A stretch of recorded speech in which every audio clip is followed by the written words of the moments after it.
अब हम सबसे पहले डिस्कस कर लेते हैं महात्मा गांधी की लाइफ को। तो महात्मा गांधी का जन्म होता है 2 अक्टूबर 1869 को और इनकी डेथ होती है 30 जनवरी 1948 को। Mahatma Gandhi Indian lawyer, anti colonial nationalist और पॉलिटिकल एथिस्ट थे। दूसरी बात यह है कि इनको जाना जाता है ब्रिटिश रूल के खिलाफ जो इन्होंने नॉन वायलेंट रेसिस्टेंस किया था उसके सक्सेसफुल कैंपेन के लिए। और बड़ी बात यह भी है कि 1915 तक ये साउथ अफ्रीका में रहे और 1893 में ये साउथ अफ्रीका गए थे। दूसरी एक इम्पोर्टेंट बात यह भी है कि 9 जनवरी 1915 को ये साउथ अफ्रीका से भारत लौटते हैं और 9 जनवरी को इसी वजह से भारत में भारतीय प्रवासी दिवस को सेलिब्रेट किया जाता है। दूसरी इम्पोर्टेंट बात यह भी है कि सुभाष चंद्र बोस ने इनको फादर ऑफ द नेशन की उपाधि दी थी और 1917 में महात्मा गांधी ने चंपारण सत्याग्रह को बिहार के चंपारण में शुरू किया और इन्होंने राजकुमार शुक्ला के कहने पर ऐसा किया। महात्मा गांधी ने 1918 को अहमदाबाद में मिल स्ट्राइक को किया और महात्मा गांधी की पहली हंगर स्ट्राइक थी। 1918 में महात्मा गांधी ने खेड़ा सत्याग्रह किया जो कि महात्मा गांधी का पहला नॉन कोऑपरेशन मूवमेंट था। और सबसे बड़ी बात यह है कि 1919 में महात्मा गांधी ने सत्याग्रह किया जो अंग्रेजों का रॉलेट एक्ट था उसके विरोध में और महात्मा गांधी का ये पहला मास मूवमेंट था। और ख़ास बात यह भी है कि इन्होंने इसके विरोध में केसर हिंद, बोअर वॉर मेडल और जो जुल्लू रेबेलियन मेडल है उसको त्याग दिया था, यानी कि अंग्रेजों को वापस लौटा दिया था। 1919 में इन्होंने खिलाफत मूवमेंट को लॉन्च किया और 1920 से 22 इन्होंने नॉन कोऑपरेशन मूवमेंट को लॉन्च किया। और सबसे प्रमुख बात यह है कि 1924 में महात्मा गांधी ने बेलगांव में इंडियन नेशनल कांग्रेस की अध्यक्षता की जो उसका सम्मेलन हुआ था। और एक इम्पॉर्टेंट बात यह भी है कि 4 मार्च 1930 को महात्मा गांधी ने सिविल डिसओबीडियंस मूवमेंट को लॉन्च किया था। 1932 को पूना पैक्ट पर साइन किए जाते हैं डॉक्टर अंबेडकर और महात्मा गांधी के द्वारा। दूसरी बड़ी बात यह है कि 1942 को क्विट इंडिया मूवमेंट को स्टार्ट किया जाता है गांधी जी के द्वारा और इसमें इन्होंने नारा दिया था डू और डाई का। और 1937 में महात्मा गांधी के द्वारा वर्धा स्कीम को लॉन्च किया जाता है जिसको नई तालीम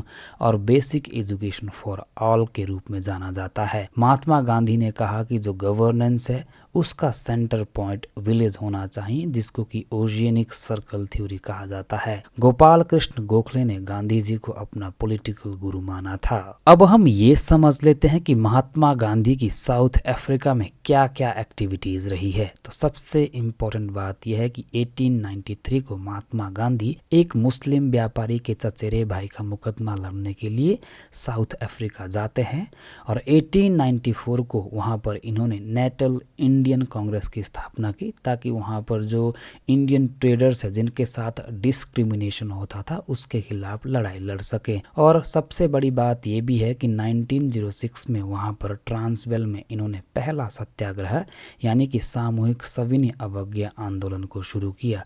इस प्रकार से हम कह सकते हैं कि महात्मा गांधी ने अपना जो पहला सत्याग्रह है वो 1906 में जोहानिसबर्ग जो कि साउथ अफ्रीका का एक शहर है, एक सिटी है, वहां पर किया था। महात्मा गांधी पर अनेक लोगों और अनेक बुक्स और जो ग्रंथ है उनका इम्पैक्ट पड़ा जिसमें पहला नाम आता है रामायण और महाभारत का, दूसरा इसमें नाम आता है बुद्धा का नॉन वायलेंस, तीसरा नाम आता है इस्लाम की फ्रेटर्निटी का, चौथा इसमें नाम आता है लियो टॉल्स्टॉय का concept God is with in you.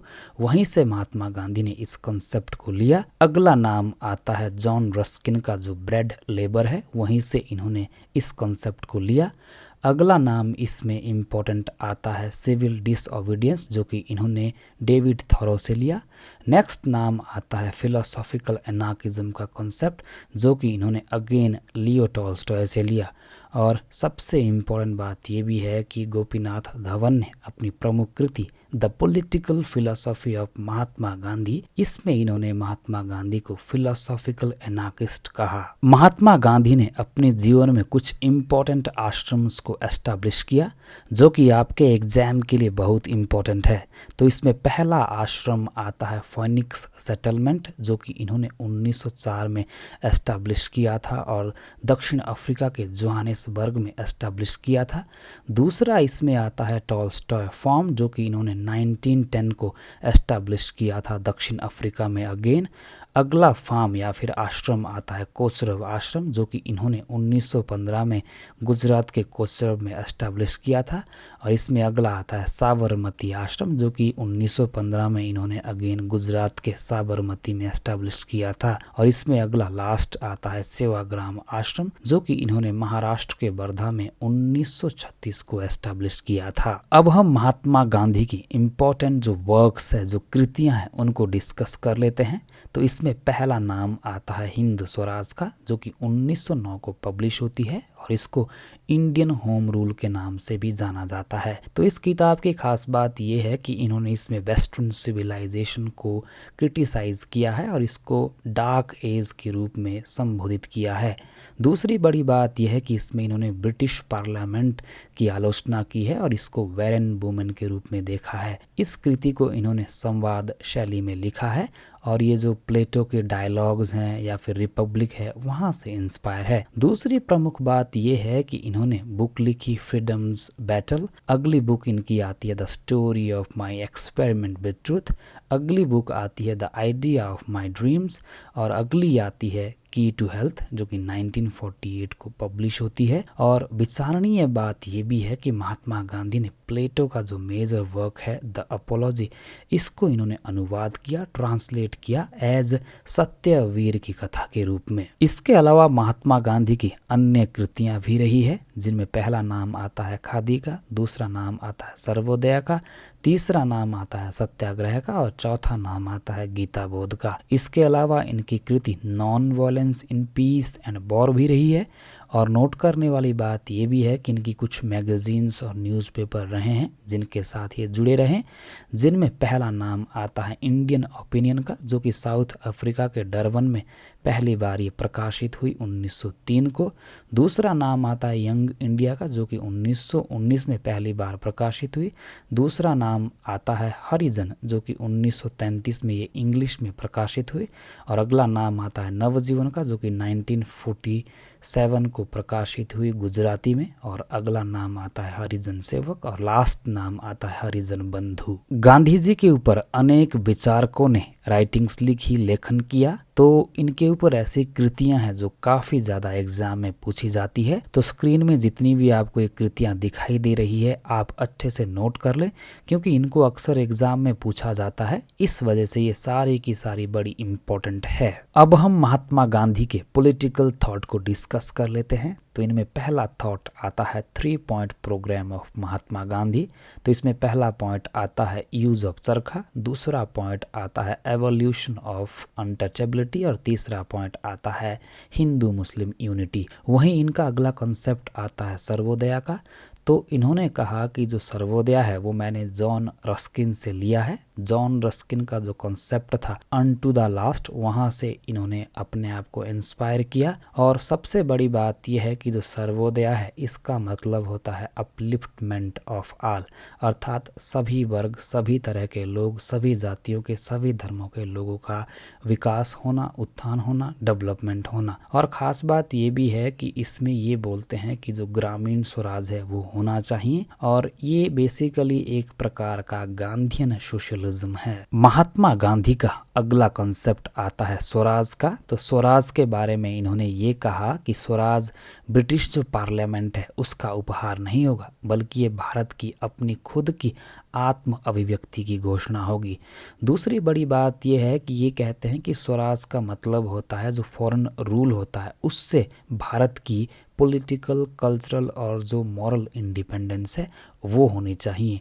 और इसका दूसरा पॉइंट ये भी है कि इन्होंने कहा कि जो इंडिविजुअल लेवल पे है वो इंडिविजुअल फ्री होना चाहिए कम्प्लीटली, और पॉलिटिकल लेवल पे जो इंडिया है यानी कि जो नेशन है वो फ्री होना चाहिए। और इम्पॉर्टेंट बात ये भी है कि इन्होंने ये ये बोला कि स्वराज के लिए डिसेंट्रलाइजेशन का होना या फिर विलेज स्वराज का होना परम आवश्यक है। और लास्ट इम्पोर्टेंट बात यह है कि महात्मा गांधी कहते हैं कि स्वराज विजन है ट्रू डेमोक्रेसी का, और ये एक ऐसा प्रोसेस है जिसके द्वारा सेल्फ कंट्रोल, सेल्फ डिसिप्लिन और सेल्फ जो प्यूरिफिकेशन है, इन सभी चीज़ों में बढ़ोतरी होती है, इम्प्रूवमेंट होती है। महात्मा गांधी का अगला कंसेप्ट आता है सत्याग्रह का। तो सत्याग्रह का मतलब होता है इंसिस्टेंस ऑन ट्रूथ, अर्थात सत्य पर हमेशा अडिग रहना, सत्य की पालना करना, सत्य का आग्रह करना।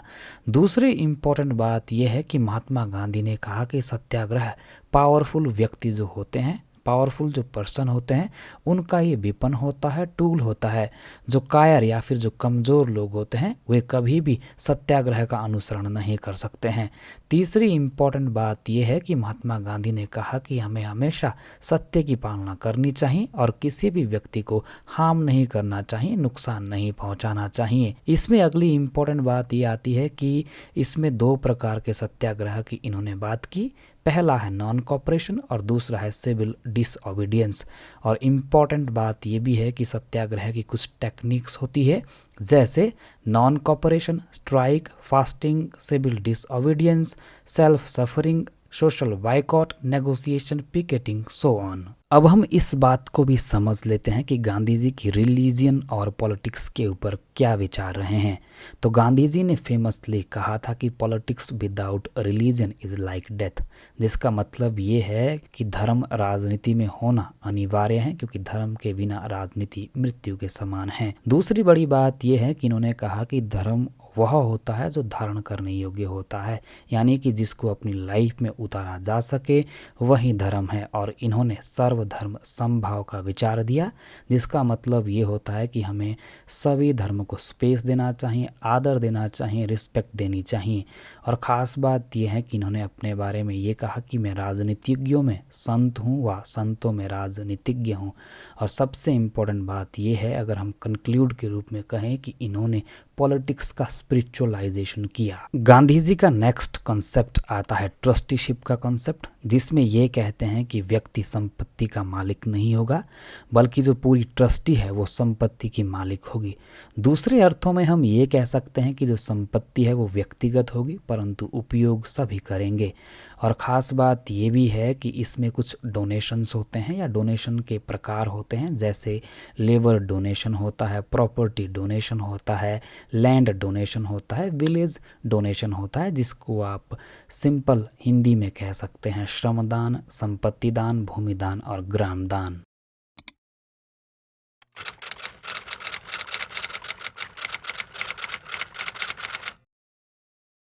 अगले थिंकर का नाम आता है अरविंदो घोष, जो कि इंडियन फिलोसोफर, योगी, महर्षि, पोएट और इंडियन नेशनलिस्ट रहे हैं। इनका ओरिजिनल नेम था अरविंदो घोष और इनका जन्म होता है कलकत्ता में।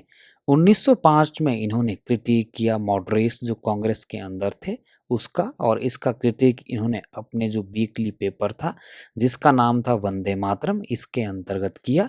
और 1907 में कांग्रेस का स्प्लिट हो जाता है सूरत में, जिसके बाद अरविंदो घोष ने जो एक्सट्रीमिस्ट ग्रुप था बाल गंगाधर तिलक के साथ, इसको इन्होंने कहीं ना कहीं लेड किया, यानी कि इसका नेतृत्व किया। दूसरी बड़ी बात यह है कि 1908 में इनका संबंध रहा अलीपुर बॉम्ब केस के साथ, जिसकी वजह से इनको कैद हो जाती है, इम्प्रिसन किया जाता है। और 1909 में श्री अरविंदो घोष ने कर्मयोगी, जो कि एक वीकली इंग्लिश जर्नल था, उसको लॉन्च किया। और 1909 में ही इन्होंने धर्मा, जो कि एक वीकली बंगाली जर्नल था, उसको लॉन्च किया। और सबसे महत्वपूर्ण बात यह है कि 1910 में श्री अरविंदो घोष जेल से बाहर आते हैं और उस समय की फ्रेंच कॉलोनी पौंडीचेरी में इन्होंने एक आश्रम को एस्टैब्लिश किया और इसका नाम था ऑरोविलो आश्रम। और वहाँ पे ही इन्होंने पॉलिटिक्स से संन्यास लिया और स्पिरिचुअल नेशनलिज्म, ह्यूमन यूनिटी और वर्ल्ड यूनियन जैसे जो आइडिया है उनका डेवलपमेंट किया। दूसरी सबसे बड़ी बात यह है कि अरविंदो घोष को लॉर्ड मिंटो ने कहा कि ये मोस्ट डेंजरस पर्सन है। दूसरी महत्वपूर्ण बात ये भी है कि 1914 में इन्होंने एक इम्पोर्टेंट मैगजीन को पब्लिश किया जिसका टाइटल था आर्य। और इससे भी महत्वपूर्ण बात यह है कि 1892 में लंदन में ये लोटस और डैगर्स नामक गुप्त संस्थाओं से जुड़े और इनका फेमस स्लोगन रहा है नो कंट्रोल नो कॉपरेशन। और इससे भी महत्वपूर्ण बात यह है कि अरविंदो घोष की जो डिसिपल है यानी कि शिष्या है, इनका नाम था मीरा रिचर्ड, जिनको कि मदर कहा जाता है। और इनके जीवन के 3 इम्पोर्टेंट फेजेस रहे हैं, जिनमें पहला फेज आता है रेवोल्यूशनरी नेशनलिस्ट, जिसको आप कहते हैं क्रांतिकारी राष्ट्रवादी। दूसरा आता है नेशनलिस्ट यानी कि राष्ट्रवादी। और तीसरा इसमें आता है स्पिरिचुअल नेशनलिस्ट यानी कि आध्यात्मिक राष्ट्रवादी। अरविंदो घोष के बारे में रोमन रोलैंड ने कहा कि ये मास्टरफुल सिंथेसिस रहे हैं ईस्टर्न और वेस्टर्न जीनियस के। दूसरी बड़ी बात यह है कि रविंद्रनाथ टैगोर ने कहा कि अरविंदो घोष के माध्यम से भारत विश्व को अपना संदेश दे सकेगा। डॉक्टर फ्रेडरिक स्पिलबर्ग ने कहा कि ये हमारे युग के प्रोफेट रहे हैं यानी कि पैगंबर रहे हैं। अब हम अरविंदो घोष की कुछ इंपॉर्टेंट कृतियों को डिस्कस कर लेते हैं, जिनमें पहला नाम आता है the ideal of human unity, दूसरा नाम आता है द लाइफ डिवाइन, तीसरा आता है द रेनेसांस इन इंडिया, चौथा आता है एस्से ऑन द गीता, अगला नाम आता है द मदर, नेक्स्ट नेम आता है सावित्री और लीजेंड और सिंबल, और अगला नाम आता है the synthesis of yoga, next name आता है लव एंड डेथ, और लास्ट नाम आता है द ह्यूमन साइकिल, जो कि 1949 को पब्लिश होती है। इसके अलावा अरविंदो घोष के कुछ न्यूज़पेपर्स और मैगजीन्स भी रही है, जिनमें पहला नाम आता है भवानी मंदिर, जो कि इनका एक पॉलिटिकल पैम्पलेट था, जो कि 1905 को पब्लिश होता है। इसके अलावा दूसरा आता है वंदे मातरम, जो कि न्यूज़पेपर था, 1905 को ये लॉन्च होता है। अगला आता है कर्मयोगी, जो कि अगेन न्यूज़पेपर था इंग्लिश में, 1909 को ये लॉन्च होता है। अगला आता है धर्मा, जो कि बंगाली न्यूज़पेपर था, 1909 को ये पब्लिश होता है। अगला आता है युगांतर, जो कि अगेन बंगाली न्यूज़पेपर था, जो कि 1906-07 को पब्लिश हुआ था। और लास्ट आता है आर्य, जो कि एक मैगजीन रही है, 1914 में ये कहीं ना कहीं संचालित हुई थी, पब्लिश हुई थी। अब हम अरविंदो घोष के पॉलिटिकल थॉट्स को डिस्कस कर लेते हैं। तो इसमें पहला इनका थॉट आता है थ्योरी ऑफ पैसिव रेसिस्टेंस। तो ये जो आइडिया है, इन्होंने आयरिश लीडर रहे हैं पार्नेल, उनसे इन्होंने ग्रहण किया। और इसका मतलब ये होता है कि जब आप अपोज करते हैं किसी को, तो आप नेगेटिव वे में करते हैं, अर्थात नकारात्मक रूप में किसी का विरोध करना, यानी कि अवसर होने पर आप वायलेंस का प्रयोग भी कर सकते हैं। और ये बेस्ड है वायलेंस या फिर दूसरे का जो लॉस होता है और जो फोर्स होती है उसके ऊपर ये आधारित है। दूसरी महत्वपूर्ण बात ये है कि ये बोलता है कि जो नेशनल फ्रीडम है उसको अटेन करने के लिए कुछ साधन होते हैं, जिनमें पहला ये आता है कि boycotting foreign goods, boycotting educational institutions, boycotting British courts, boycotting the administration. तो इसका दूसरा मतलब ये है कि using violence, assault, passive resistance, revolution and armed rebellion. Aurobindo Ghosh का अगला कॉन्सेप्ट आता है थ्योरी ऑफ सुपरमैन। तो ये सुपरमैन की जो अवधारणा है, इन्होंने फेमस जर्मन फिलोसोफर नीत्शे से ग्रहण की है।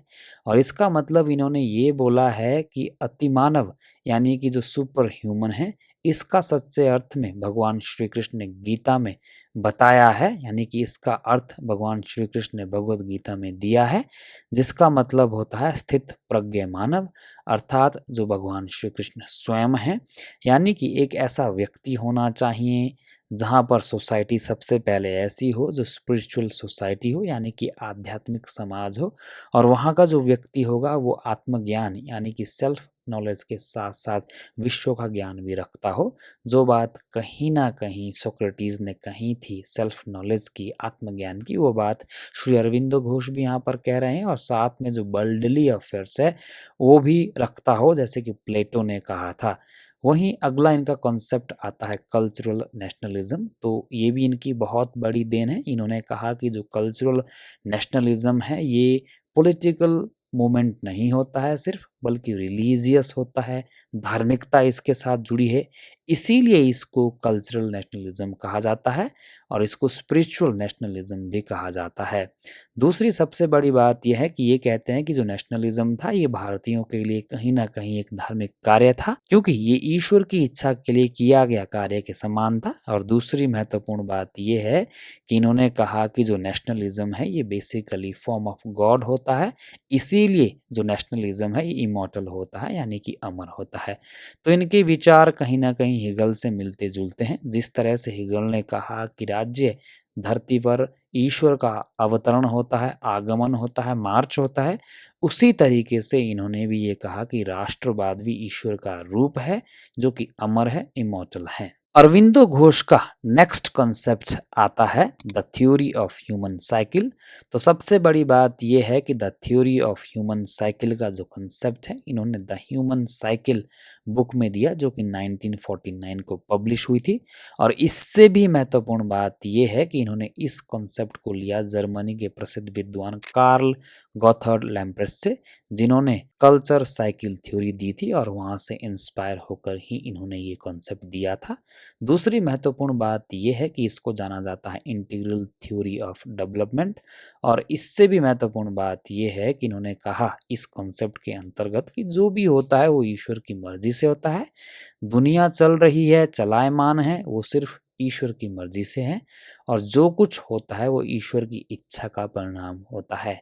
आपने सुना भी होगा अक्सर लोगों को ये कहते हुए कि ईश्वर की मर्जी के बिना तो पत्ता नहीं हिलता है। तो इसका मतलब ये है कि इस तरह की बातें कहीं ना कहीं अरविंदो घोष ने कही थी।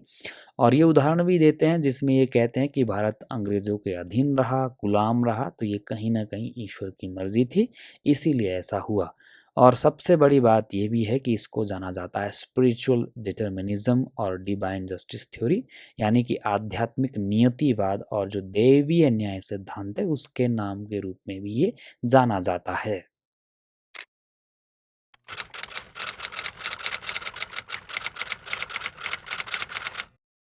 अगले थिंकर का नाम आता है पेरियार, जो कि इंडियन सोशल एक्टिविस्ट रहे हैं, पॉलिटिशियन रहे हैं, जो जाने जाते हैं 1925 के सेल्फ रिस्पेक्ट मूवमेंट के लिए और द्रविड़ कड़गम पार्टी की स्थापना के लिए। पेरियार का जन्म होता है तमिलनाडु स्टेट के इरोड टाउन में, और इनको जाना जाता है father of the Dravidian movement. दूसरी बड़ी बात यह है कि तमिलनाडु में या फिर तमिल भाषा में पेरियार का मतलब होता है the great father, the great sage, greatly honourable. दूसरी इंपॉर्टेंट बात यह है कि पेरियार को जाना जाता है फादर ऑफ मॉडर्न तमिलनाडु के रूप में। और सबसे इंपॉर्टेंट बात यह है कि 1919 में इन्होंने कांग्रेस पार्टी को ज्वाइन किया था, 1925 को इन्होंने कांग्रेस से रिजाइन किया, उसके बाद ये जस्टिस पार्टी में जुड़ते हैं और 1944 में जस्टिस पार्टी का नाम बदल दिया जाता है और बदल के रखा जाता है द्रविड़ कड़गम पार्टी। और सबसे महत्वपूर्ण बात यह है कि इन्होंने एक इम्पोर्टेंट स्लोगन दिया 1938 में, जिसका टाइटल था या फिर जिसका नाम था तमिलनाडु फॉर तमिलियंस, अर्थात तमिलों के लिए ही तमिलनाडु है। सबसे बड़ी बात यह है कि पेरियार ने सबसे ज्यादा फोकस किया द्रविड़ नेशनलिज्म के ऊपर, और इन्होंने पाकिस्तान की तर्ज पर द्रविड़ नाडु की बात की। और 1939 में ये जस्टिस पार्टी के हेड बन जाते हैं। 1944 में इस पार्टी का नाम बदलकर द्रविड़ कड़गम रखा जाता है। हालांकि 1949 में CN अन्ना दुराई वाली जो पार्टी है उसमें स्प्लिट हो जाती है, उसमें बंटवारा हो जाता है, जिसकी वजह से 1949 में DMK की स्थापना हो जाती है। पेरियार ने कुछ प्रिंसिपल्स को प्रमोट किया, जिनमें सबसे प्रमुख था rationalism, self respect, women rights और इरेडिकेशन ऑफ कास्ट। ये सभी चीज़ें इन्होंने प्रमोट की, जिसके लिए जाने जाते हैं। दूसरी बड़ी बात यह है कि 1970 में यूनेस्को ने इनको उपाधि दी पेरियार को, जिनमें पहला टाइटल ये था कि prophet of the new age, UNESCO ने इन्हें कहा। दूसरी उपाधि ये थी कि यूनेस्को ने इनको सोक्रेटिस ऑफ साउथ एशिया कहा, और साथ में यूनेस्को ने इनको कहा father of the social reforms movement. तो ये अपने आप में बहुत बड़ी अचीवमेंट्स थी। अन्ना मीनाबाई ऐसी पहली व्यक्ति थे जिन्होंने ईवी रामासामी को टाइटल दिया था पेरियार का। और सबसे बड़ी बात यह है कि 1904 में ईवी रामासामी पेरियार ने काशी की धार्मिक यात्रा की थी, लेकिन उस समय ब्राह्मणों ने इनका बहुत बड़ा अपमान किया था, बहुत ज़्यादा अपमान किया था, जिसकी वजह से ये नास्तिक हो गए थे, अधार्मिक हो गए थे, यानी कि धर्म की इन्होंने आलोचना की। और सबसे बड़ी बात यह है कि इसके बाद ब्राह्मणवाद का यानी कि ब्राह्मणिज्म का काफ़ी ज़्यादा इन्होंने इसमें विरोध किया था। इस घटना के बाद पेरियार की एक इम्पोर्टेंट कृति भी रही थी, जिसका टाइटल था व्हाई वर वुमेन एनस्लेव्ड। तो ये कृति बहुत इंपॉर्टेंट है आपके एग्जाम के लिए, अक्सर इसे पूछा जाता है। इसके अलावा इनके कुछ वीकली न्यूज़पेपर्स भी थे, जिनमें पहला नाम आता है कुड़ी अरासु, जो कि 1925 में पब्लिश हुआ था, ये तमिलनाडु वीकली था। दूसरा नाम आता है रिवोल्ट का, जो कि अगेन 1925 को पब्लिश हुआ था, ये इंग्लिश वीकली था। तो विचारणीय बात यह है कि 1925 का जो सेल्फ रिस्पेक्ट मूवमेंट था, उसके दौरान इन्होंने इन दोनों वीकली को पब्लिश किया था। अब हम पेरियार के पॉलिटिकल थॉट्स को समझ लेते हैं। तो पेरियार को अब हम सबसे पहले एक सोशल रेवोल्यूशनरी के रूप में समझ लेते हैं, जिनमें पहला पॉइंट ये आता है कि इन्होंने ब्राह्मणिज्म अर्थात जो ब्राह्मणवाद है उसका अपोजिशन किया, ब्राह्मणवाद का विरोध किया। दूसरा पॉइंट आता है कि इन्होंने कास्टिज्म का क्रिटिसिज्म किया, यानी कि जातिवाद का विरोध किया। तीसरा महत्वपूर्ण पॉइंट ये आता है कि इन्होंने सोशल रिफॉर्म्स की बात की, अर्थात जो सामाजिक सुधार है उसकी वकालत की। और अगला इंपॉर्टेंट पॉइंट आता है वुमेन्स राइट की इन्होंने बात की। इसका मतलब ये है कि नारी अधिकारों की इन्होंने वकालत की। अब हम पेरियार का 1925 का जो सोशल रिस्पेक्ट मूवमेंट है, जो कि एग्जाम की दृष्टि से बहुत इंपॉर्टेंट है, इसको समझ लेते हैं। तो सबसे पहली बात यह है कि 1925 में इन्होंने इस मूवमेंट को लॉन्च किया था, जिसका उद्देश्य था सोशल रिफॉर्म्स जो प्रोग्राम है उसको सक्सेस करना। और इसके कुछ एम्स थे, जिनमें पहला आता है सोशल रिफॉर्म्स यानी कि सामाजिक सुधार करना। दूसरा इसका एम था कि जो ब्राह्मणिज्म है अर्थात जो ब्राह्मणवाद है उसका अपोजिशन करना। अगला पॉइंट था कि जो द्रविड़ ट्रेडिशंस है उसको डेवलप करना। और अगला पॉइंट था कि जो नॉन ब्राह्मण्स है, क्योंकि ये ब्राह्मणों का बहुत विरोध करते थे, इसीलिए जो नॉन ब्राह्मण्स है उनके बीच यूनिटी को एस्टैब्लिश करना। अगला पॉइंट था एस्टैब्लिशमेंट ऑफ इक्वल सोसाइटी। और सबसे बड़ी बात यह है कि इस मूवमेंट के दौरान इन्होंने एक इम्पोर्टेंट स्लोगन दिया, जिसका नाम था no God, no religion, no Gandhi, no Congress, no Brahmin. इसका मतलब ये था, क्योंकि ये नास्तिक थे तो भगवान को नहीं मानते थे, धर्म को नहीं मानते थे। गांधी जी की ये आल्सो आलोचना करते थे, और ऐसा इसलिए था क्योंकि गांधी जी कास्ट सिस्टम, वर्णा सिस्टम को मानते थे, काफ़ी बड़े धार्मिक व्यक्ति थे। इसीलिए इन्होंने गांधी की आलोचना की, कांग्रेस की आलोचना की, और ब्राह्मणों की तो आलोचना की ही थी। अब हम पेरियार का वायकॉम सत्याग्रह को डिस्कस कर लेते हैं। तो इसमें सबसे महत्वपूर्ण बात यह है कि ये शुरू होता है किंगडम ऑफ त्रावणकोर के वायकॉम टेम्पल से, और ये शुरू होता है 30 मार्च 1924 से 23 मार्च 1925 तक। इसी वजह से इसको वायकॉम सत्याग्रह भी कहा जाता है, क्योंकि ये वायकॉम टेम्पल से शुरू हुआ था। अब ये गहरा सवाल है कि ये शुरू क्यों हुआ। तो वो इसलिए शुरू हुआ क्योंकि जो किंगडम ऑफ त्रावणकोर था, ये जाना जाता था अपनी जो कठोर और जो ऑपरेसिव कास्ट सिस्टम है उसके लिए।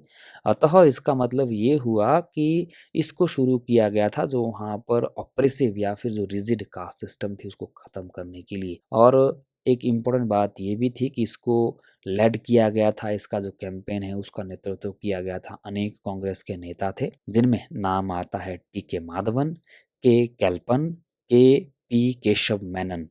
दूसरी बड़ी बात यह है कि बाद में इसमें कुछ और नेता जुड़े, जिनके नाम थे जॉर्ज जोसेफ, और अगला नाम था ई.बी. रामासामी पेरियार का, जिन्होंने इस मूवमेंट में या फिर इस सत्याग्रह में महत्वपूर्ण भूमिका निभाई थी।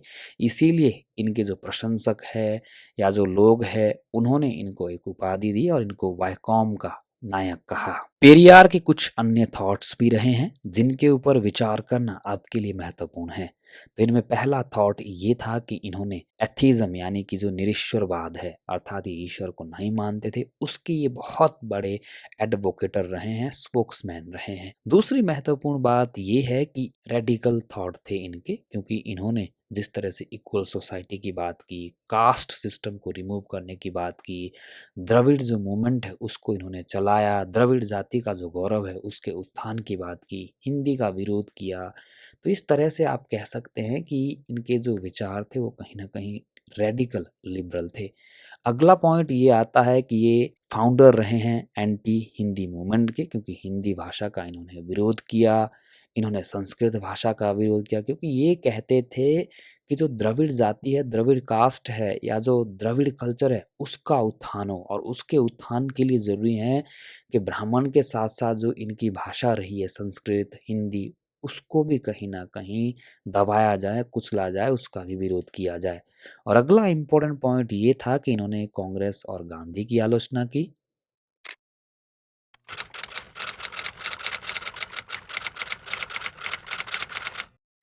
अगले थिंकर का नाम आता है मोहम्मद इकबाल, जो कि अल्लामा इकबाल के नाम से जाने जाते हैं। ये बहुत बड़े फिलोसोफर, पोएट, पॉलिटिशियन रहे हैं अर्ली 20th सेंचुरी के। इनका जन्म 1877 को पाकिस्तान के सियालकोट में होता है और इनको जाना जाता है स्पिरिचुअल फादर ऑफ पाकिस्तान। साथ में इनको पाकिस्तान के राष्ट्रीय कवि के रूप में भी जाना जाता है और इनके टीचर का नाम था सैयद मीर हसन। सबसे प्रमुख बात ये है कि 1905 को ये इंग्लैंड में चले जाते हैं पढ़ाई करने के लिए और 1908 में जर्मनी से इन्होंने पीएचडी की थी। 1908 में जो इन्होंने पीएचडी की थी वो जर्मनी के Ludwig Maximilian University of Munich से की थी और इनका पीएचडी थीसिस था the development of metaphysics in Prussia. और सबसे बड़ी बात यह है कि 1908 में ये इंडिया आते हैं और ऑल इंडिया मुस्लिम लीग के साथ जुड़ जाते हैं। सबसे बड़ी बात यह है कि इनका एक इम्पोर्टेंट वर्क रहा जिसका नाम है असरार ए खुदी। ये इतना प्रसिद्ध हुआ कि इसके लिए 1923 में जो ब्रिटिश गवर्नमेंट है उन्होंने नाइटहुड की उपाधि से इकबाल को सम्मानित किया। मोहम्मद इकबाल रूमी की मसनबी पोएम से काफ़ी ज़्यादा प्रभावित थे। 1930 में मोहम्मद इकबाल मुस्लिम लीग के प्रेसिडेंट चुने जाते हैं और सबसे प्रमुख बात यह है कि मोहम्मद इकबाल ही ऐसे पहले व्यक्ति थे जिन्होंने 1930 के दशक में मुस्लिम के लिए सेपरेट स्टेट की डिमांड की और इनको जाना जाता है पाकिस्तान सोसाइटी में हकीम उल उम्मत, जिसका मतलब होता है द थिंकर ऑफ पाकिस्तान। और दूसरी सबसे प्रमुख बात यह है कि इन्होंने इंडियन नेशनल कांग्रेस की जो मेन स्ट्रीम धारा थी उसकी आलोचना की। इन्होंने ये कहा कि इसको केवल हिंदूज के द्वारा डोमिनेट किया जाता है और इसकी जो विचारधाराएं हैं केवल हिंदुओं के लिए हैं। मोहम्मद इकबाल बहुत बड़े साहित्यकार रहे हैं, तो स्क्रीन पर आपको जितनी भी इनकी राइटिंग्स दिखाई दे रही है आप अच्छे से नोट कर सकते हैं क्योंकि आपके एग्जाम के लिए बहुत इंपॉर्टेंट है। 1932 में इनकी जावेद नामा, जिसको बुक ऑफ इटर्निटी के नाम से जाना जाता है, वो प्रकाशित होती है, जिसकी तुलना दांते अलीगिरी की प्रसिद्ध रचना डिवाइड कॉमेडी से की जाती है। उर्दू में भी इनकी कुछ कृतियां रही है जो आपको स्क्रीन पर दिखाई दे रही है, आप इनको भी अच्छे से नोट करें। और सबसे प्रमुख बात यह है कि मोहम्मद इकबाल ने एक इम्पॉर्टेंट सॉन्ग को भी लिखा जिसका टाइटल था तराना ए हिंद, जो कि 1904 में इन्होंने लिखा और इसको पॉपुलरली जाना जाता है सारे जहां से अच्छा। अब हम मोहम्मद इकबाल के खुदी के कॉन्सेप्ट को समझ लेते हैं। तो सबसे प्रमुख बात यह है कि इस अवधारणा को इन्होंने फ्रेडरिक निश्चे का जो कॉन्सेप्ट है सुपर ह्यूमन वहां से लिया। इन्होंने भी अरविंदो घोष की तरह ही सुपर ह्यूमन का कॉन्सेप्ट दिया, यानी कि खुदी का कॉन्सेप्ट दिया। दूसरी प्रमुख बात यह है कि इसको जाना जाता है इंसान ए कामिल और मर्द ए मोमिन, जिसको आप परफेक्ट मैन कहते हैं। जिस तरह से अरविंदो घोष ने कहा था कि भगवान श्री कृष्ण की तरह जो व्यक्ति अपना कर्म करता है, इंद्रियों को नियंत्रण में करता है, जो वर्ल्डली अफेयर्स है और जो स्वयं की खोज है उसको कर लेता है, तो वो परफेक्ट मैन हो जाता है। दूसरी बड़ी बात यह है कि इनकी फेमस बुक रही है जावेद नामा, जो कि 1932 को पब्लिश होती है। इस बुक में इन्होंने कॉन्सेप्ट दिया था खुदी का। और दूसरी बड़ी बात यह है कि इन्होंने इसमें व्यक्ति के 3 चरणों की बात की थी, जिनमें पहला चरण आता है पर्सनैलिटी स्टेट, यानी कि एक ऐसी अवस्था जो व्यक्तित्व की अवस्था होती है। दूसरी स्टेज आती है सोशल स्टेट, यानी कि सामाजिक अवस्था, जब समाज से व्यक्ति जुड़ता है। तीसरी आती है परम की अवस्था, यानी कि अल्टीमेट स्टेट। और ये तीसरी स्टेट ऐसी स्टेट होती है जहां पर व्यक्ति खुदा से या फिर ईश्वर से मिल लेता है, उसमें मर्ज हो जाता है और इस तरह से उसकी लिबरेशन हो जाती है, मोक्ष मिल जाता है, अल्लाह की प्राप्ति उसे हो जाती है, खुदा की प्राप्ति उसे हो जाती है। दूसरी बड़ी बात यह भी है कि इन्होंने खुदी के 3 इंपॉर्टेंट रूल्स की बात की। जिनमें पहला रूल ये आता है कि धर्म की आज्ञाओं का पालन करना, दूसरा रूल ये आता है कि सेल्फ कंट्रोल रखना, आत्मसंयम रखना, जिसकी बात गांधी जी ने भी कही थी, और अगला सबसे इम्पोर्टेंट आता है कि धरती पर ईश्वर का प्रतिनिधि होकर रहना। आप ये समझ के इस दुनिया में रहें कि ईश्वर ने आपको धरती पर अच्छा काम, कोई मकसद पूरा करने के लिए या गोल अचीव करने के लिए भेजा है। इसका मतलब ये है कि जब आप धरती में जन्म लेते हो तो आपका एक बहुत बड़ा मकसद होता है, जिसको पूरा करने के लिए ईश्वर ने आपको धरती पर भेजा है। अब हम मोहम्मद इकबाल के डेमोक्रेसी के कॉन्सेप्ट को समझ लेते हैं। तो इसके बारे में इन्होंने 4 इंपॉर्टेंट बातें बताई है, जिनमें पहली बात आती है सुपरमैन, यानी कि खुदी का इन्होंने कॉन्सेप्ट दिया। इन्होंने बोला कि लोकतंत्र में खुदी का होना बहुत जरूरी है। दूसरा, इन्होंने कहा कि इक्वालिटी होनी चाहिए सोसाइटी में। तीसरा, इन्होंने ये कहा कि जो इस्लामिक इंस्टीट्यूशंस है वो होनी बहुत ज़रूरी हैं, उनके जो नियम होते हैं, रूल्स होते हैं, उनके अनुसार जीवन यापन होना चाहिए। और अगला इम्पोर्टेंट है कम्युनिटी लाइफ होनी चाहिए। इसका मतलब ये है कि इन्होंने अरिस्टोटल की तरह, हन्ना आरेंट की तरह, रूसो की तरह कहीं ना कहीं कम्युनिटी लाइफ की बात की। तो इस तरह से हम कह सकते हैं कि इन्होंने ये कहा कि महात्मा गांधी की तरह एथिक्स भी पॉलिटिक्स में होनी चाहिए। दूसरी सबसे इम्पोर्टेंट बात यह है कि अगर हम कंक्लूड करें इनकी डेमोक्रेसी को, तो हम कह सकते हैं कि इनकी जो डेमोक्रेसी है वो कहीं ना कहीं एथिकल डेमोक्रेसी है या फिर स्पिरिचुअल डेमोक्रेसी है, जिसमें नैतिकता कूट कूट के भरी होनी चाहिए, जैसा कि महात्मा गांधी जी ने भी कहा था। दूसरी बड़ी बात यह है कि खुद ही डेमोक्रेसी का बेस होगा, आधार होगा, क्योंकि खुद ही के बिना लोकतंत्र की आप कल्पना भी नहीं कर सकते हैं।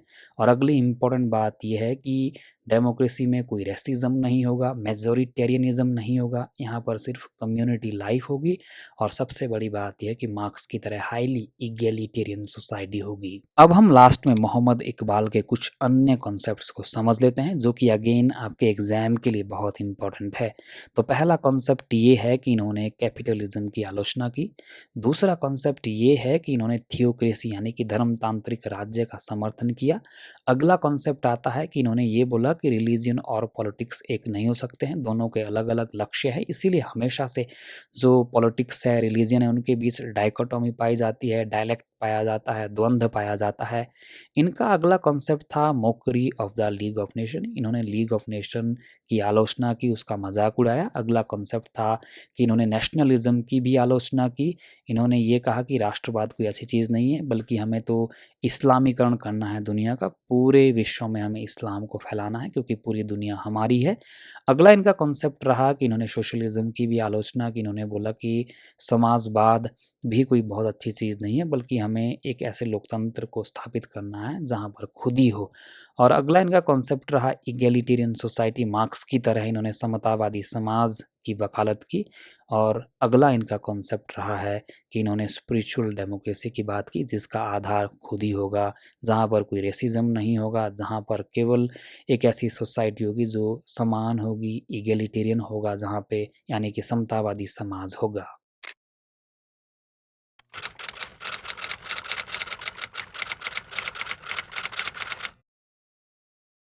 अब हम एम एन रॉय को डिस्कस कर लेते हैं। तो एम एन रॉय भारत के 20th सेंचुरी के Indian revolutionary philosopher, radical activist और पॉलिटिकल थ्योरिस्ट रहे हैं।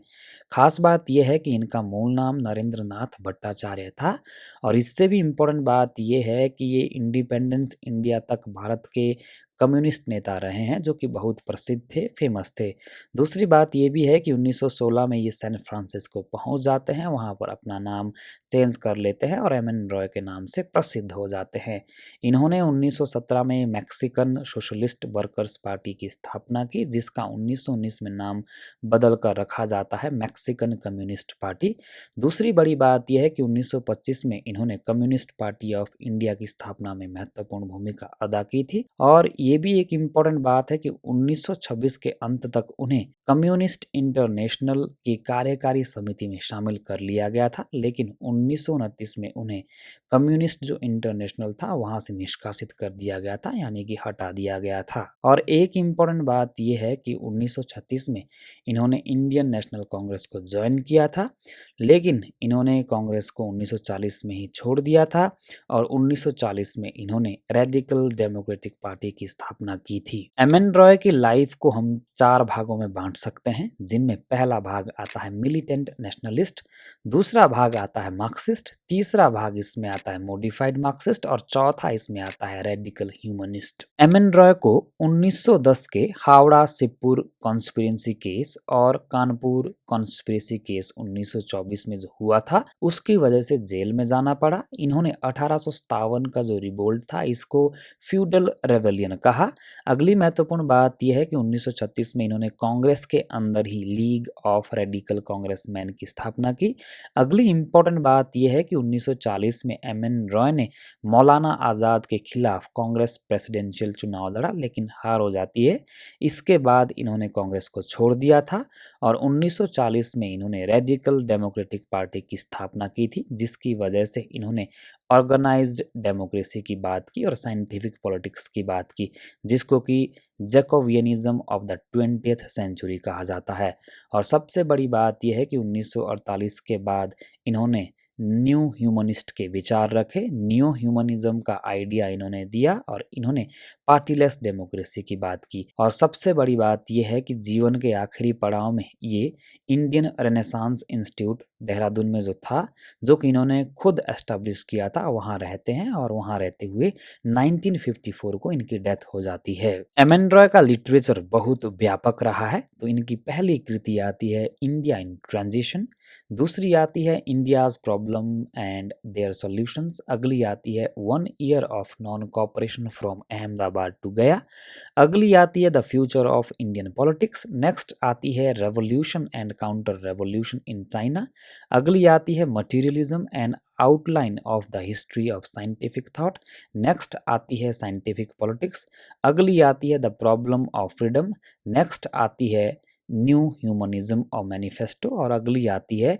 रीजन रोमांटिसिज्म एंड रेवोल्यूशन, अगली आती है पॉलिटिक्स इन रशियन रेवोल्यूशन, अगली आती है पॉलिटिक्स पावर एंड पार्टीज और नेक्स्ट आती है वॉर एंड रेवोल्यूशन। इसके अलावा रॉय 2 इंपॉर्टेंट रेवोल्यूशनरी कमिटीज से जुड़े, जिनके नाम थे युगांतर और अनुशीलन। और सबसे बड़ी बात यह कि इनकी एक मैगजीन भी रही है जिसका नाम था इंडिपेंडेंट इंडिया, जो कि 1939 को पब्लिश हुई थी और इसका 1947 में नाम चेंज कर दिया गया था और इसका नाम रेडिकल ह्यूमनिस्ट रखा गया था। अब हम एम.एन. रॉय के पॉलिटिकल थॉट्स को डिस्कस कर लेते हैं। तो इनके थॉट्स को हम 2 भागों में बांट सकते हैं। पहला इसमें आता है रॉय लेनिन थीसिस यानी कि डिबेट और दूसरा आता है न्यू ह्यूमनिज्म। अब हम रॉय लेनिन डिबेट को अच्छे से समझ लेते हैं। तो पहली बात यह है कि ये शुरू होती है जुलाई 1920 से 7 अगस्त 1920 तक और इसका जो टॉपिक था वो था नेशनल कॉलोनियल क्वेश्चन। दूसरी प्रमुख बात यह है कि लेनिन ने एक आर्टिकल लिखा जिसका टाइटल था craft thesis on the national and colonial question, जिसके अंतर्गत इन्होंने ये कहा कि जितनी भी कॉलोनियल पावर्स हैं उनके खिलाफ जो औपनिवेशिक देश है वहां पर पूंजीवादी राष्ट्रीय तत्वों के साथ सहयोग किया जा सकता है। लेकिन जो एम.एन. रॉय हैं इन्होंने इस मान्यता को रिजेक्ट कर दिया था। इन्होंने अगेन एक आर्टिकल लिखा जो कि लेनिन के खिलाफ था। इसका टाइटल था original draft of supplementary thesis on the national and colonial question, जिसमें इन्होंने ये कहा कि जो उपनिवेश है यानी कि जो कॉलोनाइज्ड है वहाँ जन आंदोलन राष्ट्रीय आंदोलन से स्वतंत्र विकसित हो रहे हैं तथा जनता क्रांतिकारी गतिविधियों को रोकने वाले नेताओं पर अविश्वास करती है यानी कि विश्वास नहीं करती है। इसका मतलब ये था कि जो ऊपर लेनिन की मान्यता हमने डिस्कस की उसका इन्होंने क्रिटिसिज्म किया, आलोचना की। तो सबसे बड़ी बात यह है कि इन्होंने लेनिन के जो आइडिया है नेशनलिज्म और कॉलोनियलिज्म उसकी इन्होंने आलोचना की। अब हम लेनिन और रॉय के बीच जो मुख्य मतभेद या फिर अंतर थे उसको समझ लेते हैं।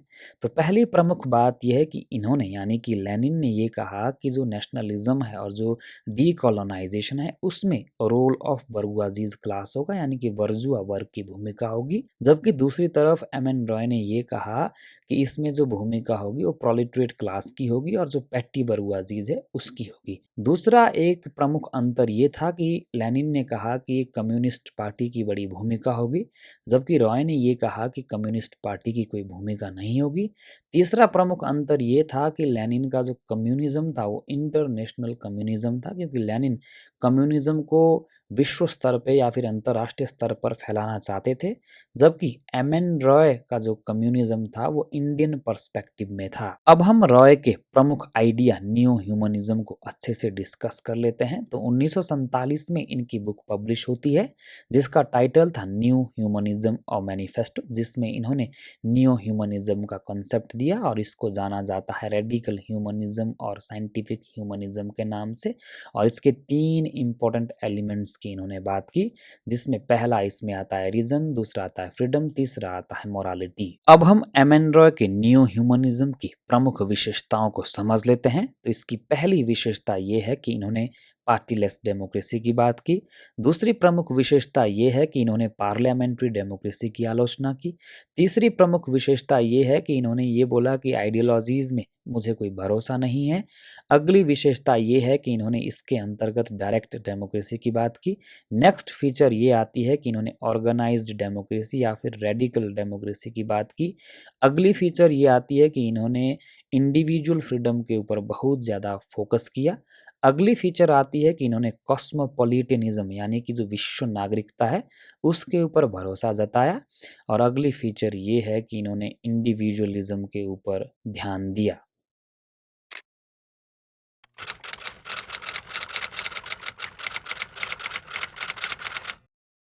अगले थिंकर का नाम आता है वी.डी. सावरकर, जो कि महाराष्ट्र में जन्म लेते हैं, जिनको जाना जाता है वीर सावरकर के रूप में। 1911 में नासिक कॉन्स्पिरेसी केस में 50 वर्ष की इनको कैद होती है और काला पानी की सज़ा इनको अंडमान की सेल्युलर जेल में होती है। हालांकि 1923 में इनको अंडमान से महाराष्ट्र की रत्नागिरी जेल में स्थानांतरित किया जाता है, लाया जाता है और फाइनली 1937 में इनको जेल से पूरी तरह से रिहा किया जाता है। लोकमान्य तिलक की पार्टी डेमोक्रेटिक स्वराज से ये जुड़ जाते हैं रिहा होने के बाद। और ख़ास बात यह है कि 1937 से 1943 तक सावरकर हिंदू महासभा के प्रेसिडेंट रहे और प्रेसिडेंट रहते हुए इन्होंने एक स्लोगन दिया, Hinduisation of all politics and militarisation of Hindus. वहीं सावरकर 1906 से 1910 के बीच लंदन में रहे, जहां पर इन्होंने फ्री इंडिया सोसाइटी की स्थापना की, जिसके ऊपर कहीं ना कहीं फेमस इटालियन रेवोल्यूशनरी मैजिनी का इम्पैक्ट था। इन्होंने इंडिया को हिंदू राष्ट्र बनाना चाहा, उसको संबोधित किया और इन्होंने 1857 की रिवोल्ट को फर्स्ट वॉर ऑफ इंडिपेंडेंस कहा। दूसरी बात विचारणीय ये है कि लोकमान्य तिलक के सुझाव पर, रिकमेंडेशन के ऊपर फेमस रेवोल्यूशनरी श्याम जी कृष्णा वर्मा ने इनको स्कॉलरशिप दी, जिसकी वजह से सावरकर ने लंदन इंडिया हाउस से बैरिस्टर की उपाधि को प्राप्त किया। वहीं महत्वपूर्ण बात यह है कि 1900 में इन्होंने मित्र मेला नामक सेक्रेट रेवोल्यूशनरी सोसाइटी को एस्टैब्लिश किया, जिसका 1904 में नाम रखा जाता है अभिनव भारत, और ये इंस्पायर था मैजिनी की यंग इटली से। और दूसरी इम्पोर्टेंट बात यह भी है कि सावरकर ने मैजिनी की बायोग्राफी का मराठी में अनुवाद किया। और सबसे महत्वपूर्ण बात यह है कि 1908 में सावरकर ने अभिनव भारत सोसाइटी की स्थापना की। वहीं दूसरी तरफ अगर हम इनके लिटरेचर की बात करें तो बहुत व्यापक रहा है, जिसमें पहली कृति आती है the Indian war of independence, दूसरी कृति आती है Hindutva who is a Hindu, तीसरी आती है एसेंशियल्स ऑफ हिंदुत्व, चौथी आती है हिंदू पद पादशाही, पांचवी आती है हिस्ट्री ऑफ सिखिज्म, छठी आती है हिंदू राष्ट्र दर्शन, सातवीं आती है the story of my transportation of life, आठवीं आती है an echo from Andaman, ninth आती है 6 glorious epochs of Indian history, और अगली आती है हिंदू राष्ट्रवाद। वहीं नेक्स्ट आती है हिंदू राष्ट्र दर्शन, अगली आती है मेरा आजीवन कारावास, नेक्स्ट आती है अंडमान निकोबार की प्रतिध्वनियाँ, अगली आती है काला पानी, अगली आती है हिंदुत्व पंच प्रमाण, नेक्स्ट आती है इनसाइड द एनिमी कैंप, और एक इम्पॉर्टेंट आती है the rise and fall of Islam. और सबसे महत्वपूर्ण बात यह है कि धनंजय कीर ने इनके ऊपर एक कृति लिखी थी जिसका टाइटल था सावरकर एंड हिज टाइम्स। अब हम इनके पॉलिटिकल थॉट्स को डिस्कस कर लेते हैं, जिसमें पहला थॉट आता है हिंदू नेशनलिज्म और हिंदुत्व का, जो कि इन्होंने अपनी प्रमुख कृति हिंदुत्व में दिया था, जो कि 1923 को पब्लिश हुई थी। खास बात यह है कि इन्होंने इसमें फेमसली लिखा था कि हिंदू वह है जो सिंधु नदी से लेकर समुद्र तक भारतवर्ष को अपनी पितृभूमि व पुण्य भूमि मानता है। और दूसरी महत्वपूर्ण बात यह है कि हिंदुइज्म या फिर हिंदुत्व, हिंदू नेशनलिज्म का जो कॉन्सेप्ट है उसका मेनली इन्होंने ही कॉन्सेप्ट दिया था। और इसके अंतर्गत इन्होंने 3 इम्पोर्टेंट एलिमेंट, नेशन, रेस और कल्चर की बात की थी। वहीं विचारणीय बात यह भी है कि 1939 में जब ये हिंदू महासभा की अध्यक्षता कर रहे थे उस समय इन्होंने फेमसली कहा था कि आइए हम साहसपूर्वक इस अप्रिय सत्य को स्वीकार करें कि भारत में 2 राष्ट्र पाए जाते हैं, एक है हिंदू, दूसरा है मुस्लिम। वहीं दूसरी तरफ सावरकर ने क्रिटिसिज्म किया एब्सोल्यूट नॉन वायलेंस का, क्योंकि ये रेवोल्यूशनरी थे। तो इन्होंने कहा कि जो एब्सोल्यूट नॉन वायलेंस है ये फिक्शिशियस होता है, सिंफुल होता है, इमोरल होता है। इन्होंने फेमसली कहा था कि इसलिए ब्रूट्स की तलवार पवित्र है, इसलिए शिवाजी का बघनखा न्याय संगत है, इसलिए चार्ल्स प्रथम का सिर कटवा देना न्यायचित कार्य है, इसलिए विलियम टेलर का तीर दिव्य है, क्योंकि यह सब राष्ट्र के लिए किया गया था।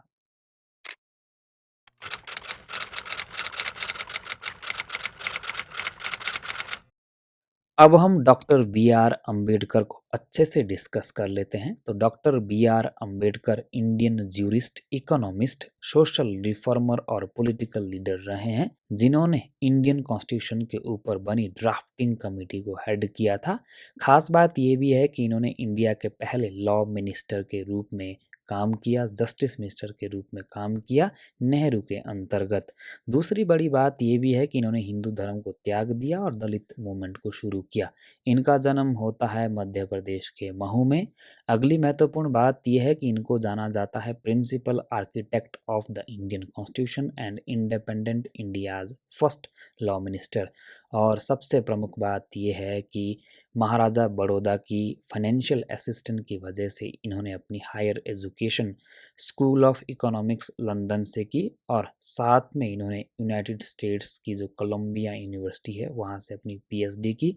इनकी पीएचडी का थीसिस था problem of Indian rupee, its origin and solution. Ambedkar ने 1924 को बहिष्कृत हितकारिणी सभा की स्थापना की।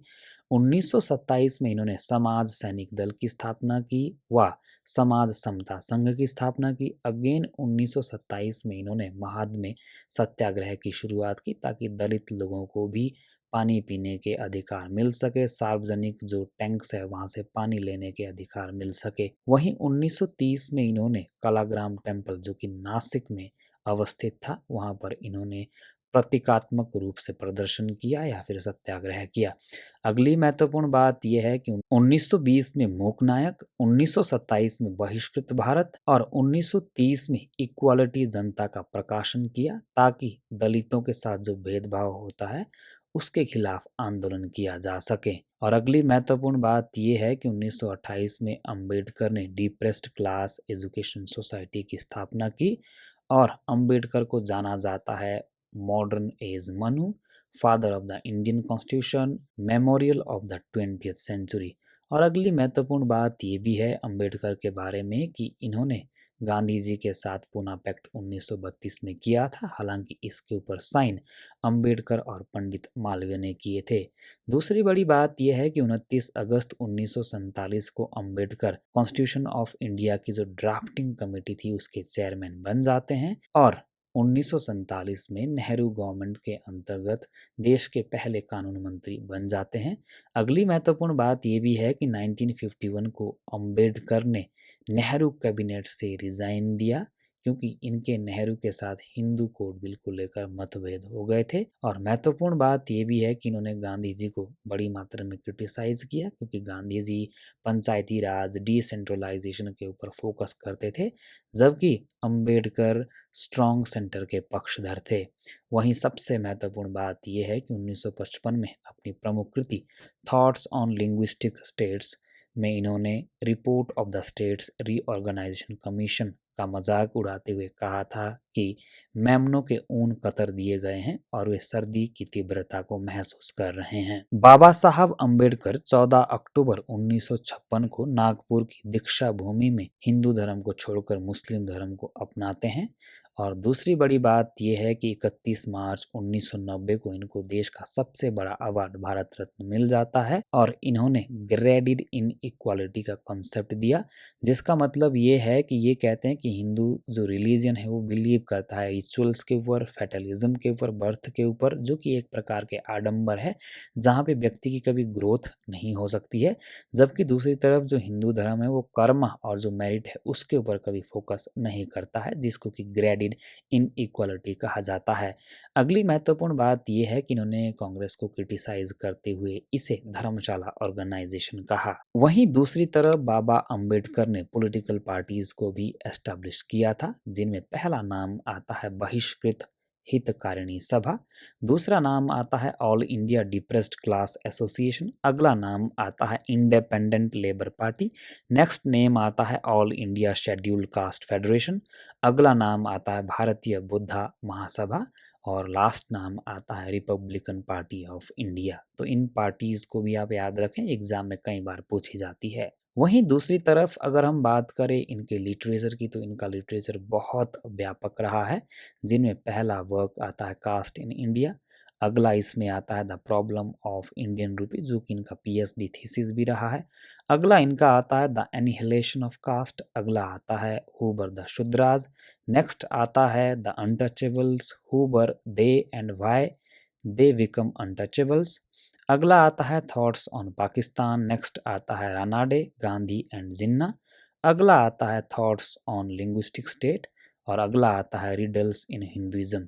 इसके अलावा इनके और भी वर्क रहे हैं, जिनमें आता है what Congress and Gandhi have done to the untouchables, अगला आता है waiting for a visa, next आता है द बुद्धा एंड हिज धामा और अगला आता है फेडरेशन वर्सेस फ्रीडम और नेक्स्ट आता है गांधी एंड गांधीज्म और अगला आता है स्टेट्स एंड माइनॉरिटीज।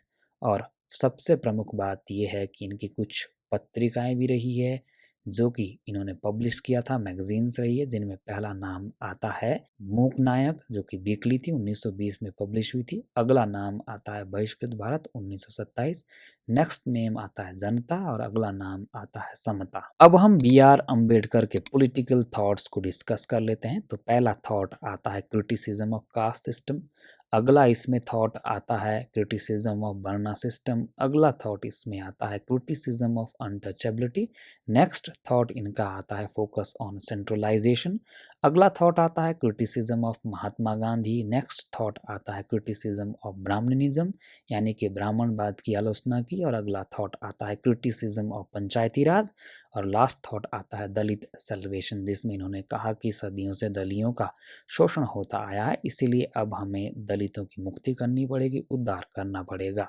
अंबेडकर ने एक इम्पॉर्टेंट कॉन्सेप्ट दिया जिसको कि ट्रिनिटी ऑफ अंबेडकर कहा जाता है। इसमें इन्होंने मानव जीवन के लिए 3 इम्पॉर्टेंट चीजें बताई, जिनमें पहली आती है लिबर्टी, दूसरी आती है इक्वालिटी और तीसरी आती है फ्रेटर्निटी।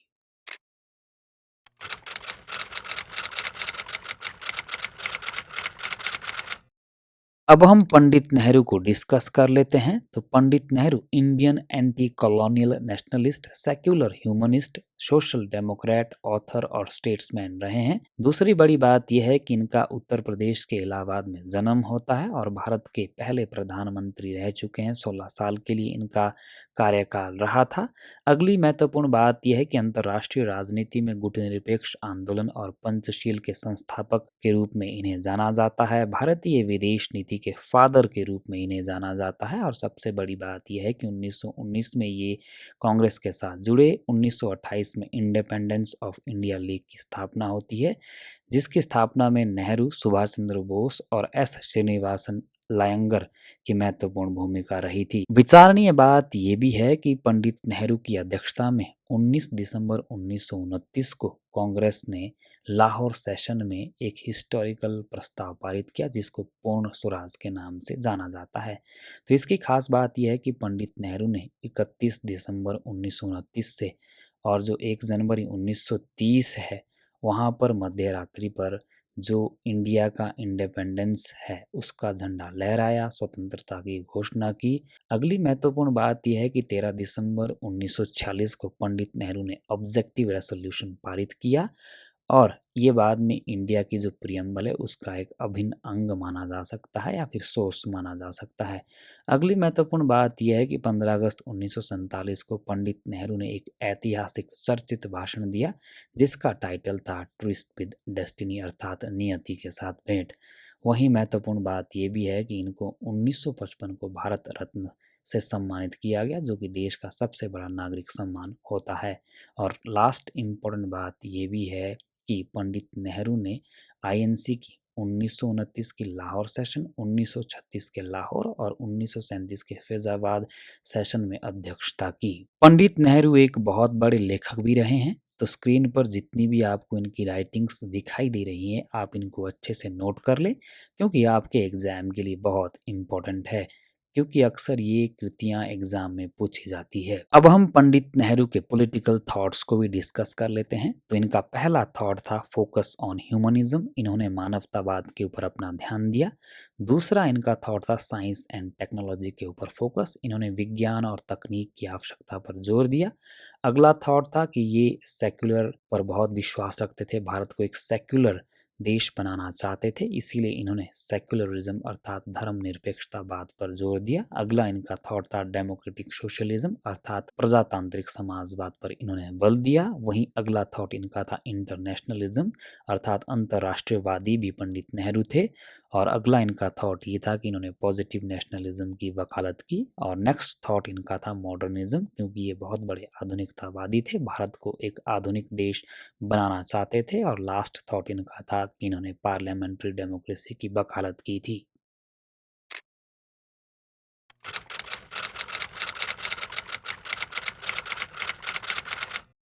अगले थिंकर का नाम आता है राम मनोहर लोहिया। तो राम मनोहर लोहिया भी इंडियन एक्टिविस्ट रहे हैं। इंडियन इंडिपेंडेंस जो मूवमेंट हुआ उसमें इनकी भी बहुत महत्वपूर्ण भूमिका रही। ये सोशलिस्ट पॉलिटिकल लीडर रहे हैं। तो इनका जन्म होता है उत्तर प्रदेश के अकबरपुर में।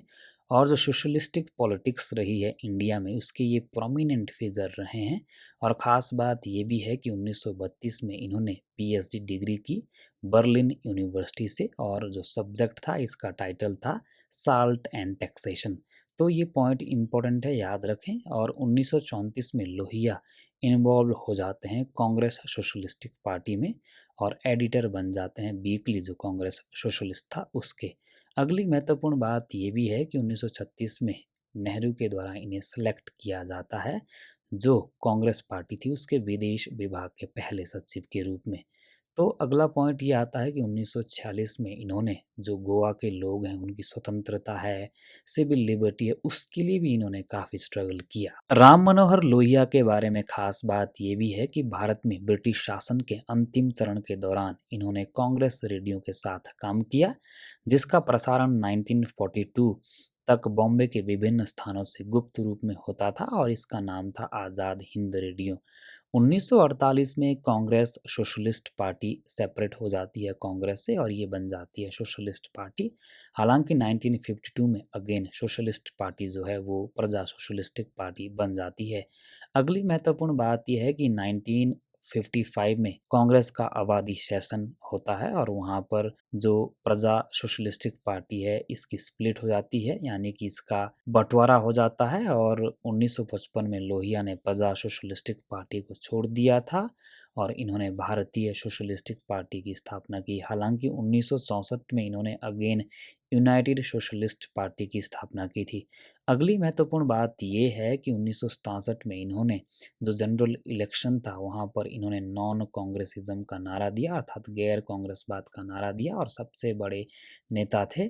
और इस तरह से इन्होंने कांग्रेस की आलोचना की और इंदिरा गांधी को इन्होंने गूंगी गुड़िया कहा। दूसरी तरफ ये भी विचारणीय बात है कि 1967 के जनरल इलेक्शन में पहली बार राम मनोहर लोहिया के सहयोग से यूपी में नॉन कांग्रेस गवर्नमेंट को स्थापित किया गया था और इसको सहयोग दिया था जनसंघ के लीडर नानाजी देशमुख के द्वारा। लोहिया के कुछ प्रोग्राम्स और मूवमेंट भी रहे हैं जिनको आपको याद रखना है। तो इसमें पहला आता है जाति तोड़ो आंदोलन, अगला आता है दाम बांधो आंदोलन, अगला आता है हिंदी आंदोलन, नेक्स्ट आता है अंग्रेजी हटाओ, अगला आता है हिमालय बचाओ, अगला आता है भूमि सेना, अगला आता है एक घंटा देश को दो और लास्ट आता है अन्न बांटो आंदोलन। तो जितने भी ये कार्यक्रम, मूवमेंट्स या फिर प्रोग्राम रहे हैं, आप इनको अच्छे से नोट कर लें, आपके एग्जाम के लिए बहुत इंपॉर्टेंट है। अगर हम बात करें लोहिया के लिटरेचर की, तो इनका लिटरेचर भी बहुत व्यापक रहा है। इनमें पहली कृति आती है फ्रेगमेंट्स ऑफ वर्ल्ड माइंड, अगली आती है एस्पेक्ट्स ऑफ सोशलिस्ट पार्टी, अगली आती है व्हील ऑफ हिस्ट्री, नेक्स्ट आती है विल टू पावर, फिर आती है मार्क्स, गांधी एंड सोशलिज्म, अगली आती है India, China and northern frontiers, next आती है द कास्ट सिस्टम, अगली आती है the mystery of Stafford Cripps, और अगली आती है इंटरवल ड्यूरिंग पॉलिटिक्स। इसके अलावा अगली इनकी आती है guilty man of India's partition, और अगली आती है फॉरेन पॉलिसी। और सबसे बड़ी बात यह है कि इन्होंने कुछ मैगजीन्स और न्यूज़पेपर को भी पब्लिश किया था, जिनमें पहला नाम आता है मैनकाइंड, जो कि इंग्लिश में छपा था, अगला आता है जन, जो कि हिंदी में छपा था। अब हम राम मनोहर लोहिया के पॉलिटिकल थॉट्स को डिस्कस कर लेते हैं। तो इनका पहला थॉट आता है थ्योरी ऑफ इक्विडिस्टेंस, जिसको आप हिंदी में कहते हैं समान दूरी का सिद्धांत। तो इसकी सबसे प्रमुख बात यह है कि 1953 को जो अशोक मेहता है, उन्होंने एक थ्योरी दी थी। उन्होंने कहा था कि political compulsions of backward economy और कॉपरेशन विद द कांग्रेस। इसका मतलब ये था कि उन्होंने आग्रह किया कि हमारे पास कोई विकल्प नहीं है कि कांग्रेस को हम कॉपरेट करें, क्योंकि हमारे पास कोई विकल्प नहीं है। लेकिन लोहिया ने इस कॉन्सेप्ट को रिजेक्ट किया और इन्होंने कहा कि हमें कांग्रेस और जो कम्युनिस्ट्स है उनसे समान दूरी बनाए रखना है, जिसको कि थ्योरी ऑफ इक्विडिस्टेंस कहा गया। इनका दूसरा कॉन्सेप्ट आता है फोर पिलर थ्योरी, जो कि बहुत इंपॉर्टेंट है, इनकी बड़ी देन है पॉलिटिक्स में, या आप कह सकते हैं कि जो इंडियन पॉलिटिकल थॉट है उसमें एक बहुत बड़ी देन है। तो इसमें पहला पॉइंट आता है विलेज, दूसरा आता है मंडल डिस्ट्रिक्ट, जिसको आप जिला कहते हैं, अगला आता है प्रोविंस प्रांत, और लास्ट आता है सेंटर। लेकिन लोहिया कहते हैं कि जैसे ही ये चार जो इम्पोर्टेंट चीज़ें अचीव हो जाती है, तो फिर उसके ऊपर पांचवी चीज़ आती है, जिसको आप कहते हैं वर्ल्ड गवर्नमेंट या फिर वैश्विक सरकार, जिसकी वकालत इन्होंने बड़ी मात्रा में की है। लोहिया का तीसरा कॉन्सेप्ट आता है सप्त क्रांति। तो सप्त क्रांति में पहली आती है आर्थिक अन्याय के विरुद्ध क्रांति, अगली आती है जाति व्यवस्था के विरुद्ध क्रांति, अगली इसमें आती है लैंगिक असमानता के विरुद्ध क्रांति, अगली आती है साम्राज्यवाद के विरुद्ध क्रांति, और अगली आती है नागरिक स्वतंत्रता के लिए क्रांति, और अगली आती है सत्याग्रह के पक्ष में हथियारों का त्याग कर अहिंसा के मार्ग का अनुसरण करने के लिए क्रांति, और लास्ट यानी कि सातवीं आती है कलर डिस्क्रिमिनेशन होता है उसके अगेंस्ट रेवोल्यूशन। राम मनोहर लोहिया का अगला कॉन्सेप्ट आता है थ्योरी ऑफ न्यू सोशलिज्म, जिसको जाना जाता है एशियाटिक मॉडल ऑफ सोसाइटी, यानी कि एशिया के संदर्भ में इन्होंने सोशलिज्म का विचार दिया। इसमें इन्होंने मार्क्स का जो सोशलिज्म है, कम्युनिज्म है, उसको क्रिटिसाइज किया। तो इसकी खास बात यह है कि इन्होंने अपनी प्रमुख कृति मार्क्स, गांधी एंड सोशलिज्म में इसका वर्णन किया। तो इसकी खास बात यह है कि इसमें चार इंपॉर्टेंट बातें इन्होंने बताई: इक्वालिटी, डेमोक्रेसी, नॉन वायलेंस और डिसेंट्रलाइजेशन।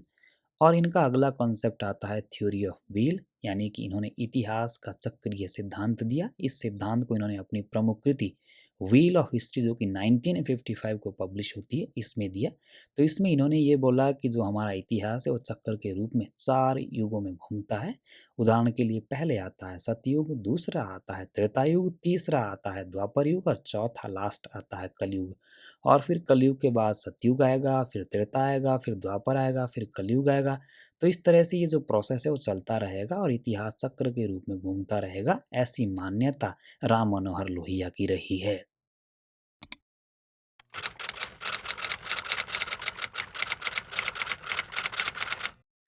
अगले थिंकर का नाम आता है जयप्रकाश नारायण। तो Jayaprakash Narayan Indian politician, theorist और इंडिपेंडेंस एक्टिविस्ट रहे हैं। दूसरी बड़ी बात यह है कि इनको जाना जाता है जेपी या फिर लोकनायक, जिसका मतलब होता है पीपल्स लीडर। अगली महत्वपूर्ण बात यह है कि 1929 को इन्होंने इंडियन नेशनल कांग्रेस को ज्वाइन किया था और 1934 में इन्होंने कांग्रेस सोशलिस्टिक पार्टी को स्थापना करने में महत्वपूर्ण भूमिका अदा की थी।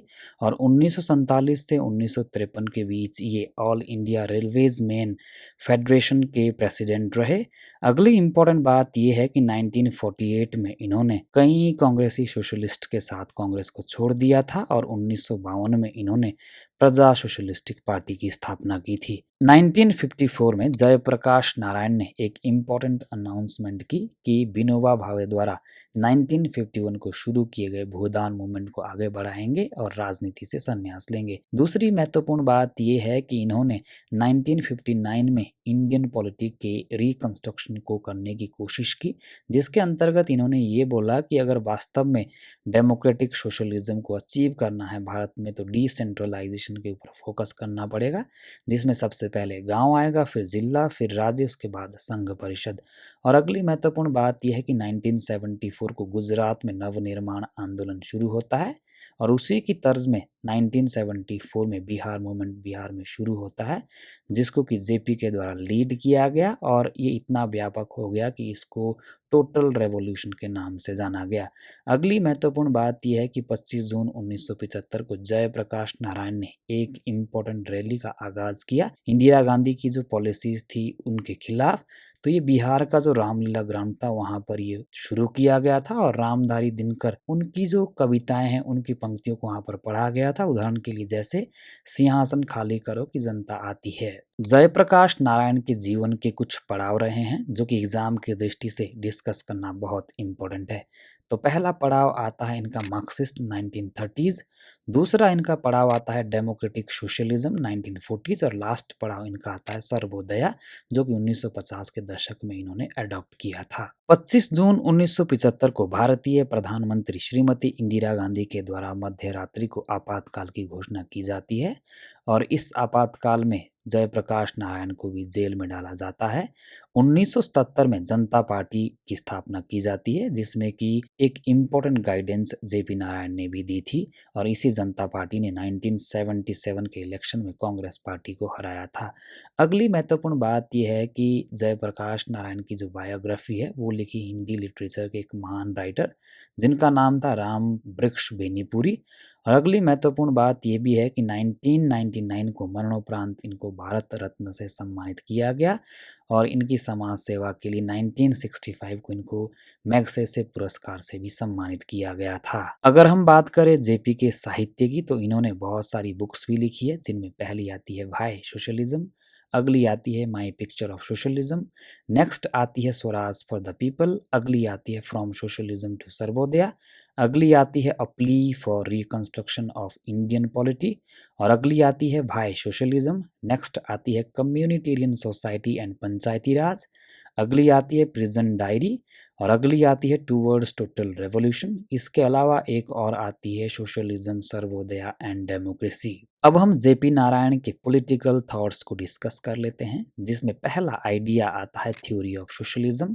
तो इसकी खास बात यह है कि 1946 में इन्होंने अपने प्रमुख article my picture of socialism में इस आइडिया को दिया था जिसमें इन्होंने ये कहा था कि अगर हमें लोकतांत्रिक समाजवाद को बढ़ावा देना है तो राज्य की जो भूमिका है उसको सीमित करना पड़ेगा, चेक्स करना पड़ेगा। सबसे बड़ी बात यह भी है कि इसमें इन्होंने पार्टीलेस डेमोक्रेसी की बात की थी, इसमें इन्होंने लोक स्वराज की बात की थी और खास बात यह है कि इसमें इन्होंने सर्वोदया की बात की थी। इनका दूसरा कंसेप्ट आता है डिसेंट्रलाइजेशन का, क्योंकि इन्होंने बोला कि डिसेंट्रलाइजेशन के बिना जिस लोक स्वराज की बात हम करते हैं, जिस समाजवाद की हम बात करते हैं वो अर्जित नहीं कर सकते हैं। तो इस तरह से इन्होंने डिसेंट्रलाइजेशन के लिए 5 इंपॉर्टेंट चीजों की बात की जिसमें पहला आता है विलेज, दूसरा आता है ब्लॉक, तीसरा आता है मंडल जिसको आप डिस्ट्रिक्ट कहते हैं, अगला आता है प्रोविंस और लास्ट आता है सेंटर। जयप्रकाश नारायण ने 7 क्रांतियों की भी बात की जिसमें पहली आती है सोशल, दूसरी आती है पॉलिटिकल, तीसरी आती है इकोनॉमिक, चौथी आती है कल्चरल, पांचवी आती है आइडियोलॉजिकल, छठी आती है एजुकेशनल और सातवीं आती है मॉरल जिसे आप स्पिरिचुअल रेवोल्यूशन भी कहते हैं।